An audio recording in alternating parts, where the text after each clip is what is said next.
Hello friends. मेरा नाम है शिवम और आप देख रहे हैं स्टडी पार्टनर। आज हम कक्षा 10 प्रश्नावली एक एक है पहले प्रश्न को हल करने जा रहे हैं, जिसमें हमें निम्नलिखित संख्याओं को अभाज्य गुणनखंडों के गुणनफल के रूप में व्यक्त करना है। तो हमने संख्याएं लिख रखी हैं, हम एक एक करके इन सभी का अभाज्य गुणनखंड ज्ञात करेंगे। तो पहली संख्या हमारी 140 है, तो इसका ज्ञात करते हैं। तो ये पहले 2 से विभाजित होगा, तो 2 लिख लेते हैं। 2 सत्ते 14 और ये 0 आ जाएगा, 70 हो गया। फिर ये 2 से ही विभाजित होगा, तो यहाँ पे 35 आ जाएगा। 35 दूनी 70 होता है। अब इसे हम 5 से विभाजित करेंगे, तो 5 सत्ते 35 और ये 7 हो जाएगा। एक तो इसका जो गुणनखंड होगा वो क्या होगा, 140 बराबर दो। दो बार है तो हम 2 पे पावर 2 लिख लेंगे। बड़े 5 एक बार है तो 5 लिख लेंगे और 7 लिख लेंगे। तो ये पहली संख्या का गुणनखंड हमने ज्ञात कर लिया है। अब दूसरी का ज्ञात करेंगे, तो इसमें भी हम 2 से ही भाग देंगे। तो 2 से कर लेते हैं। 2 सत्ते 14, एक बचेगा और 6 बचेगा, 2 8 16। फिर हम इसे 2 से विभाजित कर लेंगे, तो 2 तिहाई 6 हो जाएगा आपका, और 2 9 18 हो जाएगा। अब ये 3 से विभाजित होगा, तो 3 से कर लेते हैं। 3 एकम 3, 3 त्रिक 9। अब यहाँ 13 आ गया। 13 किसी और संख्या से नहीं विभाजित होगा, तो हम इसे 13 से ही विभाजित करेंगे। एक आ गया। अब हम 156 लिख लेते हैं। इसका जो गुणनखंड होगा वो होगा, दो दो बार है तो फिर से 2 पे पावर 2 लिख लेंगे, गुणे 3 कर लेंगे और गुणे 13 कर लेंगे। तो 156 का भी हमने गुणनखंड ज्ञात कर लिया है। अब हम 3825 का ज्ञात करेंगे। तो ये जो संख्या है ये 3 से विभाजित होगा, तो 3 से विभाजित कर लेते हैं। तो 3 एकम 3, यहाँ पे भी आपका 8 है, तो 3 दूनी 6। आपका फिर से 2 बचेगा और ये 22 हो जाएगा, तो 3 सत्ते 21 हो जाएगा आपका। फिर आपका 1 और 5 बता, तो 3 पचे 15, 1275 आ गया।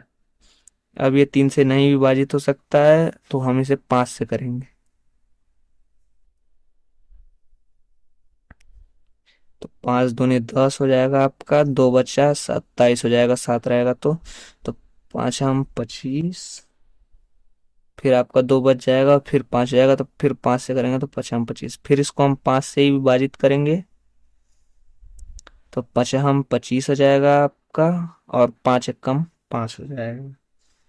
अब इसको हम 3 से करेंगे, नहीं 3 से ही करके देखते हैं। 3 से करेंगे तो 17 आ जाएगा, और ये फिर 17 से करेंगे तो 1 आ जाएगा। यहाँ पे मैं एक बार और 3 से करना भूल गया था, तो मैंने यहाँ पे कर दिया है।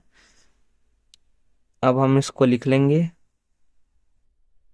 और गिन लेंगे कि कितनी बार कितनी संख्या आई है। तो 3 दो बार आया है, तो 3 पे घात 2 लिख लेंगे। 5 दो बार आया है, तो 5 पे घात 2 लिख लेंगे। और 17 एक बार आया है। तो अब इस तरह से हमने 3825 का भी गुणनखंड ज्ञात कर लिया है। अब हम 5005 का ज्ञात करेंगे। अगर आपको वीडियो अच्छी लग रही हो तो लाइक जरूर कीजिएगा। अब हम इसमें भाग करेंगे, तो यहाँ पे हमें अंतिम में ही 5 दिख रहा है, तो ये संख्या 5 से ही विभाजित होगी। तो हमें यहाँ पे 5 लिख लेंगे। तो 5 एकम 5, यहाँ पे 0 हो जाएगा, ये भी 0 हो जाएगा, फिर ये 1 हो जाएगा। अब ये 5 से नहीं विभाजित होगी, तो इसको हम 7 से विभाजित करके देखेंगे। तो 7 एकम 7 हो जाएगा आपका, यहाँ 3 बचेगा, 0 30 हो जाएगा, तो 7 चौक 28। फिर 2 बचा और ये 1 हो जाएगा, तो 7 त्रिके 21 हो जाएगा। अब हमें पता है कि ये 143 है। 143 7 से नहीं होगा, 8 9 10, 10 तक नहीं होगा, 11 से करके देखते हैं। तो 11 से जब हम करेंगे तो 11 एकम 11, यहाँ पे 3 बचेगा और ये 3, 11 तिया 33 हो जाएगा। आपका 13 आ गया है। अब हम इसमें 13 से ही भाग करेंगे। 13 किसी और संख्या से विभाजित नहीं होगा, ये एक बार में कट जाएगा। तो इसका जो अभाज्य गुणनखंड होगा वो 5005 हो गया। इसको हम लिखेंगे 5 गुणे 7 गुणे 11 गुणे 13। अब हम 7249 का गुणनखंड करेंगे। तो 7249 जिसको पहला जो संख्या से विभाजित होगा वो क्या हो जाएगा, वो 7429 जो है, 7429 को हम जब विभाजित करेंगे तो 7429 17 से विभाजित होगा।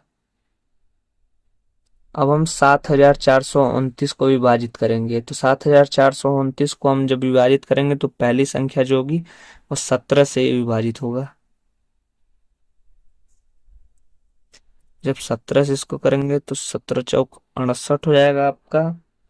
उसके बाद 6 बचेगा, 2 आएगा तो 17 तिया 51 हो जाएगा। 51 हो जाएगा आपका। फिर 9 और हो जाएगा तो 17 तिया 51, 68 माइनस 51 कर लेते हैं। 62 होगा। हमसे थोड़ी सी गलती हो गई थी डायरेक्ट सवाल लगाने में, तो यहाँ पे हमने 2 कर लिया है। तो अब यहाँ पे 2 में से 1 जाएगा तो 1 होगा, और 6 में से 5 जाएगा 1, तो यहाँ पे 119 आ गया। अब 17 से 7 बार में 119 आता है। अब ये जो संख्या है इसको हम विभाजित करेंगे तो ये 19 से विभाजित होगा। तो जब 19 से हम विभाजित करेंगे तो देखते हैं कितना आएगा। यहाँ 19 43 है तो 19 दूनी 38 हो जाएगा। अभी 38 के बाद आपका 5 बचेगा और 7 बचेगा, तो 19 तिया 57 होता है। अब इसको हम किससे करेंगे विभाजित, 23 किसी और संख्या से विभाजित नहीं होगा तो 23 से ही करना पड़ेगा। तो 23 से कम 23 हो जाएगा।